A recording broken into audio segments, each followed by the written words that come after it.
En el ruido de la vida, en la normalización de la violencia y la intransigencia del ser humano, las heridas de las víctimas y las amarguras de los abusadores se escabullen en los hogares y en las familias. Levanta propone un acercamiento integral, uno desde adentro, desde los lugares donde solamente Dios puede entrar. Conversemos.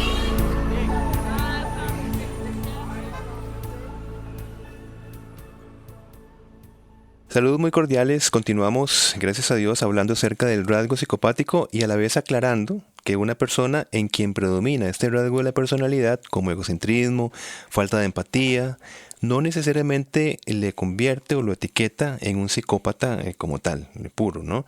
Nos centramos en poder identificar rasgos psicopáticos que se mezclan entre las dinámicas relacionales y ministeriales para poderlos confrontar. Mi hermano, hay esperanza y te saludo primeramente y te dejo con la pregunta. Perfecto, saludo. Directamente al punto, claro que sí, igualmente. Sí. Claro que hay esperanza. La regeneración en Cristo sería la respuesta más puntual. Uh-huh. Y como explica la cueva, implica parte de un cambio espiritual, un cambio psicológico. La regeneración La regeneración en Cristo, correcto. Uh-huh. Porque nuestra psique recibe un nuevo poder, una nueva orientación. Romanos capítulo 12 habla de cambiar la forma de pensar. Además de esos cambios psicológicos que se dan, también hay un cambio moral, lógicamente, porque con la nueva orientación que tenemos en Cristo, el Espíritu Santo, llamémoslo así, origina nuevos hábitos. ¿Sí? En un plano muy importante, que es el plano que explica Hebreos capítulo 5, de discernir y actuar, de aprender a discernir las cosas. Hebreos 5:14. Y es que justamente la psicopatía es un trastorno de hábitos, no una deficiencia mental. Ahí es el punto. Y creo que es eso. Creo que ese es el punto que tenemos que ir determinando nosotros, porque es un asunto muy importante, como bien decimos, identificar y discernir, volviendo a la palabra, cuál es el problema, ¿verdad? La mente de un psicópata integrado puede razonar. Sí. Lo que pasa es que razona mal. Exacto. Y ese es el problema donde vienen las distorsiones en sus relaciones. Sí, despidámonos aquí, mi hermano. ¿Está todo listo? Vámonos. Listo. Apaguémonos. Es que ahí está la esencia. Sí. Igual estuvimos preparando un podcast anterior para poder entender un rasgo psicopático y por qué hablamos de la esperanza. ¿Por qué razón? Porque como estás bien explicando, no es una deficiencia mental. Correcto. Sino, me encantó el término que usaste, es un trastorno de hábitos. Y si la regeneración implica nuevos hábitos en el plano del discernir y del actuar, según lo fundamentaste en Hebreos 5:14, pues entonces hay esperanza para una persona donde prevalecen rasgos psicopáticos. ¿Verdad? Correcto. Está fantástico. Cosa que la ciencia no cree. Por supuesto, porque evidentemente es una, vamos a decir, es una condición donde la presencia de lo metafísico, digamos, o en este caso la presencia de Dios como creador, y también el Espíritu Santo como persona, que no estamos diciendo que es una fuerza operante, no, es una persona de la Trinidad, la correcto. Persona del Espíritu Santo, como Dios verdadero.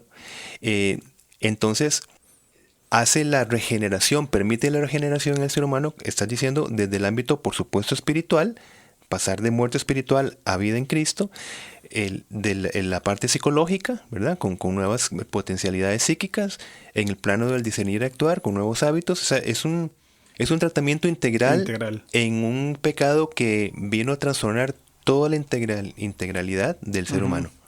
Totalmente de acuerdo. Y aquí sí tenemos esperanza, que fue lo que vos preguntaste. Hay esperanza entonces para una persona con rasgos psicopáticos. Claro. Como igual el énfasis de la semana pasada. Si la persona quiere continuar razonando mal, aún con todas estos recursos de la gracia, pues entonces la persona no tendrá acceso a lo que nosotros podríamos llamar transformación en su vida. Exacto. Y ese es el gran problema. Y es que también tenemos que entender, en esa línea que estás hablando, que cuando la psique de esta persona con rasgos psicopáticos recibe un nuevo poder y una nueva orientación por el Espíritu Santo, que lógicamente viene a través de la palabra de Dios, no significa, lo mencionamos en el programa pasado, que tal rasgo psicopático desaparece. O sea, va a estar presente el rasgo predominante psicopático, sino que por el poder del evangelio este rasgo no será ya predominante. ¿Verdad? Y creo que es muy importante recalcar que esta persona, ya un creyente entonces, se ejercitará en un nuevo discernimiento del bien y del mal, debido a que ahora tiene estas riquezas incalculables en Cristo, como se cita en Efesios 3:8. Entonces no desaparece, pero sí ya no va a ser un rasgo predominante. Exactamente, ahí está el punto. Y esto no lo decimos nosotros, mi hermano, sino que lo dijo Jesucristo, ¿verdad? Cuando distinguía entre lo que puede hacer el ser humano para ayudar a otro y lo que puede hacer Dios creador en sus criaturas. O sea, y eso es lo que Él vino a revelar justamente. Exacto. Ahí es donde nos separamos entonces de todas las buenas intenciones, de los avances que no desvaloramos, por supuesto, ¿verdad? Claro, lo que pasa es que sí nosotros tenemos que decir que son limitados. Sí, claro. Y de hecho, la ciencia más honesta, la ciencia más pura, reconoce que el mismo sentido científico es estarse constantemente revisando, avanzando, aprendiendo de los errores, haciendo nuevos descubrimientos, sobre todo a nivel de la mente humana, que pareciera que es insondable para la ciencia, pero esa es la diferencia con la revelación. La revelación es dada y no necesita una constante, digamos, ajuste cultural o empezar a cambiarla por nuevos avances científicos. No, la revelación es concisa, ¿verdad? Es eterna. Correcto. Son principios que no cambian, ¿verdad? Entonces, es una diferencia importante que nos lleva al por tanto. Por tanto, sí hay esperanza en Cristo para un rasgo psicopático predominante, porque Dios, como dice 2 Corintios 4:6, mandó que de las tinieblas resplandeciese la luz. Esa luz resplandece desde una transformación de la mente. Correcto. Entonces, desde la más plena oscuridad, en cuanto a hábitos desadaptativos, una lógica distorsionada, desde esa oscuridad, dice Dios mandó que de esas tinieblas resplandeciese su luz. Qué importante es esto que está citando, porque la creencia popular de tomar un texto como este de Corintios que estás hablando es espiritualizar. Qué bonito, ahora Dios ya me iluminó. Y es como muy subjetivo. O sea, ¿qué es la iluminación? Ya estoy iluminado y es complejo porque al ser tan subjetivo y tan poco concreto, queda abierto a darles mucho significado. Pero cuando vos citas este texto en el contexto de una persona con rasgos psicopáticos y enfatizas en el hecho de que esta luz que resplandece, y lo leo textual, mandó que las tinieblas resplandeciese la luz, no es algo emocional ni espiritualizado. Es la transformación de la mente de una persona que nace en pecado, que trae rasgos innatos que fueron reforzados por la cultura, por la familia, y que termina con una condición de psicopatía, con rasgos de psicopatía. Y llega a Cristo, resplandece su luz. Entonces, ¿qué es lo que pasa? Una transformación de la psiquis, de la moral, de la forma de pensar. Entonces ese rasgo es minimizado, va decreciendo y Cristo con su verdad, como vos dijiste, revelada y absoluta, comienza a modelar esta nueva persona, ya no con ese rasgo predominante, sino con otros. Exacto.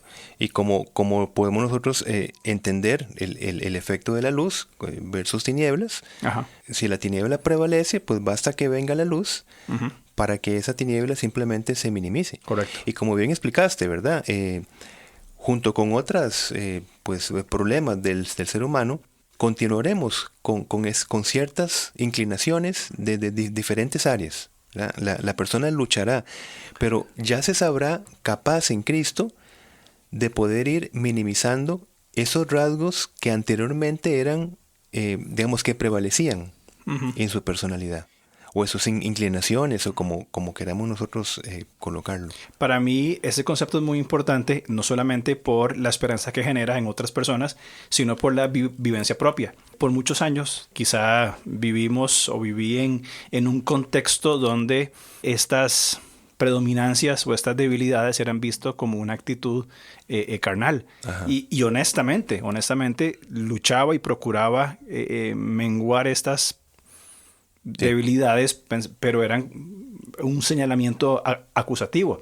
Pero cuando comprendemos en el contexto de lo que estamos hablando, que estas debilidades que todos tenemos comienzan a menguar por el crecimiento de la transformación y el Espíritu en nosotros, genera esperanza. Es decir, ¿es posible el cambio? Sí, claro que sí, es posible.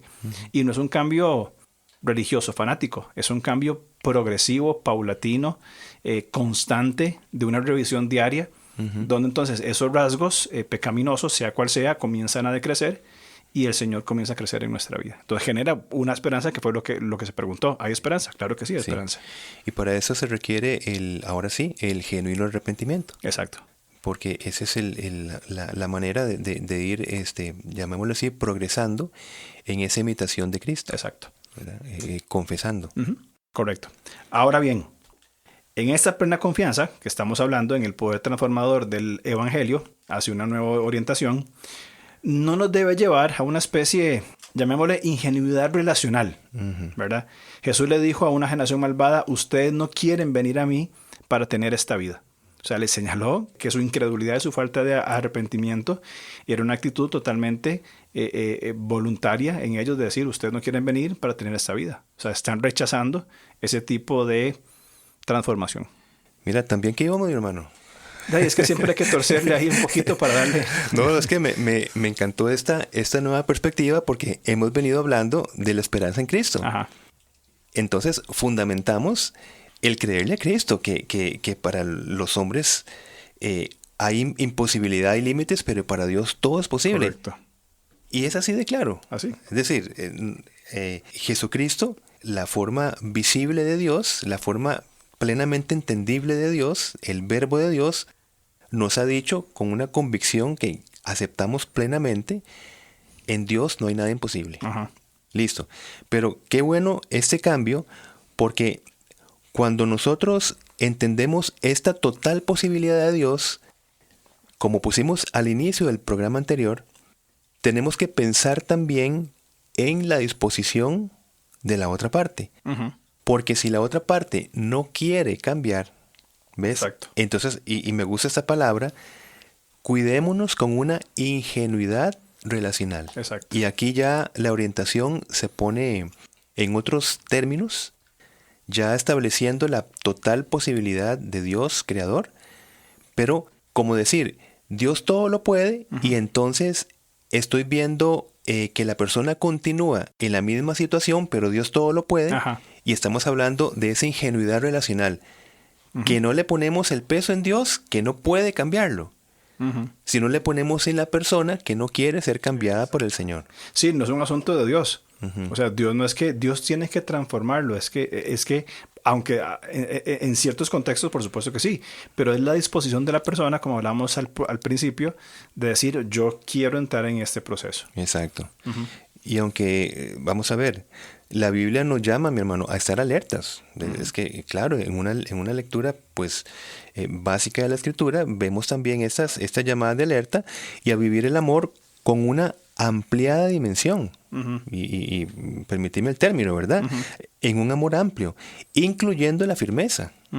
Y es que también es posible que un psicópata integrado finja una auténtica conversión por su alta capacidad de manipulación y conveniencia. Y es que, mi hermano, en términos básicos, amor bíblico no se relaciona con conductas de agresión, ni desprecio, desvalorización, sostenidas en el tiempo y que van incrementándose. Correcto. Eso no es amor. No, eso no es amor. Y te digo, el hecho de esperar que Dios cambie a una persona que lo pueda hacer, pero pasan años, y estas conductas se sostienen en el tiempo, por eso es que estamos incluyendo el término ingenuidad relacional. Correcto. Porque igualmente hay textos, no me acuerdo el contexto exactamente, pero textos donde se nos manda a ser críticos, textos donde nos invitan a ser sabios en discernir los tiempos, las personas, los momentos, y creo que esta es una de ellas, porque muchas veces se confunde, tal vez en una falsa esperanza, de que, sí, va a cambiar, sí, ya prometió, inclusive dentro del ciclo de la violencia, en la fase de luna de miel, ya por fin está cambiando y todo va a ser de color de rosa. Y entra entonces el concepto, que me gusta mucho como lo planteas, de una ingenuidad relacional. Ahora, aunque el concepto es fuerte, porque es fuerte como claro, tal. Insistimos en que en el riesgo de vivir en una ingenuidad relacional, ¿verdad? Es la idea de cómo me relaciono con un cristiano. Me explico. Es acepto la tensión entre lo que dice la persona y lo que se ve en ella. Entonces estamos hablando que dentro de nuestra cosmovisión cristiana, muchas veces por ser muy cristiano, y le pongo ahí comillas, ¿verdad? Entonces yo voy a aceptar, pues el amor todo lo sufre, todo lo tolera, entonces voy a aceptar todas estas abusos, vamos a poner el nombre correcto, abusos, que el abusador o la persona con estos rasgos psicopáticos va a decir, sí, pero es que te amo, como te amo te controlo. Te amo, entonces vos no tenés que salir, yo hago todo, no tenés que tener dinero, no tenés que, yo tengo porque te amo mucho. Pero Dios está haciendo una obra en mi vida. Ajá, y Dios sigue haciendo la obra en mi vida, exactamente, sí. Y lleva... Es una incoherencia relacional, o sea, con lo que uno está viendo de la persona. Totalmente, son conceptos totalmente distintos. Yo no me acuerdo en qué momento lo mencionaste en estos temas, pero creo que es importante, y sí me acuerdo que fuiste vos que lo dijo, es no tanto ver lo que dice, sino lo que hace. Y me parece muy acertado porque es evaluar puntualmente dónde opera una persona con estos rasgos psicopáticos. Exacto. Jesús no necesitaba que nadie le informara nada acerca de los demás porque pues él conocía el interior del ser humano. Esto está en Juan 2:25. Pero nosotros, igual siguiendo la línea que estás presentando, nosotros no contamos con ese atributo no comunicable de Dios, es decir, la omnisciencia, sino que contamos con el recurso de la observación. Por eso Jesús nos dejó, ¿verdad? Por sus frutos los conocerán. Él simplemente conocía por su omnisciencia el corazón del ser humano, listo. Pero nosotros conocemos por la observación de los frutos. Y es que el rasgo psicopático predominante en una personalidad se va a dejar ver, se va a dejar observar, porque presenta características claras. Pero ¿qué pasa, mi hermano? Por el enamoramiento, por ejemplo, del noviazgo o un equivocado entendimiento del sometimiento de la esposa, pueden pasarse por alto, reinterpretarse o justificarse. Correcto. Y ahí está el gran problema que tenemos relacional. Y a veces también creo que un acento en este concepto de la ingenuidad relacional es el mal concepto de juzgar o no entender correctamente la observación. Porque podría, y hasta oigo las voces de personas en ingenuidad relacional que dicen, yo no lo puedo juzgar. Dice, no, querida, no es juzgar, es observar conductas puntuales que están mostrando una forma de pensar. Entonces no es el hecho, otra vez, de la ingenuidad relacional de decir, no, es que yo no puedo juzgar, es que no hablamos de juzgar ni emitir un juicio. Hablamos de observar y ser concretos con las cosas que puntualmente esta persona está haciendo, no diciendo. Claro. Y por ejemplo, en un psicópata integrado, para hablar de estos rasgos que se dejan ver, los que llamamos predominantes, ¿verdad? Se identifican como encanto superficial, por ejemplo. O sea, sobre todo para los de afuera. Entonces, claro, otra vez, no todas las personas que son encantadoras. Es un tipazo. Sí, ya vamos a tener como una sospecha de que podría tener un rasgo. No. Nada más es como una suma de cuestiones, ¿verdad? Pero es muy característico, es así como muy característico que las personas que prevalecen en un rasgo psicopático predominante o una personalidad psicopática, una de sus características es que son encantadores para los de afuera. Pero para los de adentro, con una falta de empatía. Ese es el punto. También prevalece su egocentrismo para los de adentro. ¿Verdad? Mentiras, manipulación, ausencia de genuino arrepentimiento, o sea, no solo remordimiento, también no aceptación de responsabilidades. Por ejemplo, cuando se le enfrenta a la persona, siempre va a estar con el guión, no era mi intención, es que perdí el control, o lo hice por tu bien, o un montón de situaciones en las cuales no se ve a sí mismo como el causante de una situación. De nuevo, aunque algunas personas regulan algunos rasgos psicopáticos, no son en esencia psicópatas en sentido estricto, ¿verdad? Eso es para que quede claro. Me parece profundamente interesante estos rasgos que estás mencionando y te hago una pregunta entonces. Si tomáramos esas cosas que vos dijiste como indicadores de una persona que potencialmente podría estar dentro del rasgo psicopático, si esos indicadores son altos, una persona encantadora, con falta de empatía, egocéntrico, manipulador, que no acepta las responsabilidades, podríamos decir entonces, con cierto grado importante de seguridad, que probablemente esa persona se encuentra en el rasgo psicopático. Sí.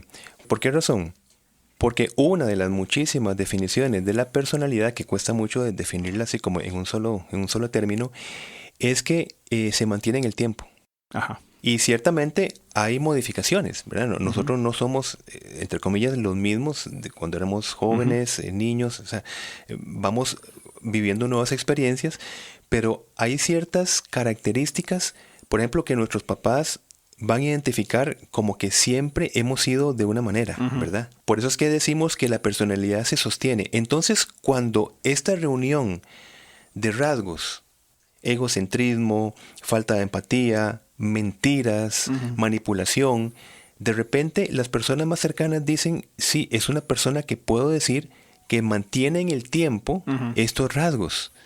Entonces, ¿ves? Nos acercamos a la posibilidad de que nos encontremos con una personalidad psicopática. Y es importante ir identificando estos rasgos porque la parte de transformación es ir entonces tomando parte por parte e irlas trabajando. Correcto. ¿Verdad? En un sentido de consejería bíblica. Me parece muy importante ser bien puntual y específico en cuáles son estos rasgos predominantes, como vos decís, identificarlos para tratarlos. La estrategia también de un psicópata integrado para lograr una relación íntima inicia desde la apariencia, como ya mencionamos, de ser encantador, decir las cosas correctas, y también como parte de todo este protocolo de acción, es que este recurso, el del ser encantador y decir lo que es correcto, saca de problemas al psicópata integrado. Claro. ¿Por qué? Sobre todo cuando una parte carga con una vulnerabilidad específica desde su familia de origen. Claro. Es decir, toma esa falencia y usando las palabras, falseando las palabras, va a tener la posibilidad de decir, me libro de problemas. Sí. Quedo yo como la persona que todo lo hace bien, yo no soy responsable. Una de las características que vos decías, no aceptar la responsabilidad, sino que la deriva en otra persona. Exacto. Y igual, aunque suene fuerte bueno, todo lo que estamos diciendo y lo que se va a decir también, se ha estudiado, mi hermano, muy, digamos, de una manera muy fundamentada, que la persona con rasgo psicopático necesita encontrar, el término, me parece que lo veremos en el otro podcast, a una compañera de vida o compañero de vida que se llama complementaria. Y eso es un término que usa un psiquiatra que se llama Hugo Marietán, la complementaria. Quiero decir con esto que para que una relación con una personalidad con rasgo psicopático prevalezca en el tiempo, no solamente es cuestión de la personalidad psicopática, sino de la vulnerabilidad de la otra persona. Claro. Llamémosle así, igual, con muchísimo respeto, ¿verdad? Personas que se autodefinen como muy piadosas, ¿verdad? Personas que, qué sé yo, con ciertas características en las cuales los rasgos psicopáticos no van a ser denunciados o lo harán después de sufrir por muchísimos años. Entonces, esta persona, si se ha encontrado con otro tipo de pareja que al momentito identifica una personalidad desadaptativa, simplemente esa relación no llega a concretarse. Pero desde la vulnerabilidad de la pareja, otra vez que se llama complementaria, se crea, por decirte, el sistema perfecto, sistema relacional perfecto. Un egocentrista amador de sí mismo con una persona que lo que busca de la relación es lograr muy poquito. Con muy poquito está bien. Sí. ¿Ves? Y cuando un rasgo psicopático encuentra esa personalidad vulnerable, fantástico. Claro. Ahí se desarrolla. Claro, y es el campo donde se dan todos los abusos, todas las formas de violencia, porque justamente encuentra, y vamos a suponer de que esta persona con esos rasgos psicopáticos en un momento de su vida encontró una compañera donde tenía claro el concepto de amor firme. Como vos dijiste, y al principio dice, no señor, de aquí no se pasa. Claro. Y se acaba el asunto. Así es. Pero al encontrar una persona altamente vulnerable, y me quedó picando esa idea que dijiste, una persona que se conforma con muy poco. Sería interesante evaluar por dónde va todo ese camino, ¿verdad? Sí. Es el complemento perfecto. Y lo hablaremos más adelante. Sí, por eso se llama complementaria. Claro, exactamente. Porque complementa perfectamente la personalidad psicopática. Exactamente. Una acción preventiva y creo que ya lo mencionamos anteriormente, es no atender tanto lo que dice, y ya lo mencioné anteriormente, el pretendiente, sino lo que hace. Es decir, con esta estrategia, la manipulación y la mentira podrían identificarse. Porque lo que dice, como ya hablamos en los indicadores, es encantador, es maravilloso, Sí. para afuera, pero hacia adentro es un abusador. Y de hecho su inteligencia es tal que va a decir exactamente lo que necesita la persona complementar la futura víctima por su vulnerabilidad. Entonces, si la persona, por ejemplo, es como, digamos, poniéndolo un poco muy fuerte, ¿verdad? Es como un depredador que empieza a oler la presa, ver como la parte débil, vulnerable. Y si la persona viene con una baja autoestima, Claro. el que llegue una persona a inflarle, por ejemplo, con palabras aduladoras, esto es un manantial en el desierto. Claro, por supuesto. Y decir, no, esta es la persona, ¿verdad? Por lo que me hace sentir. Por eso es que es tan importante eso que estás diciendo. Una acción preventiva, una máxima de prevención es no quedarse tanto en lo que se escucha, sino en lo que se ve en la persona, en sus frutos, por la observación que acabamos de decir. Y eso tiene que empezar desde el noviazgo. Sí, Desde el noviazgo, comenzar a observar estas acciones, claro. tener amor firme, Ajá. denunciar, poner límites y de no haber una transformación genuina, Sí. una limitante en la relación. No, y aquí el gran dolor es que llegan sectas a decirte con quién te tienes que casar. Sí. Es decir, porque son la pareja perfecta y no permiten la observación responsable en los implicados. Exactamente. En la o en el implicado. Es que estamos hablando de una relación para toda la vida, mi hermano, bíblicamente hablando.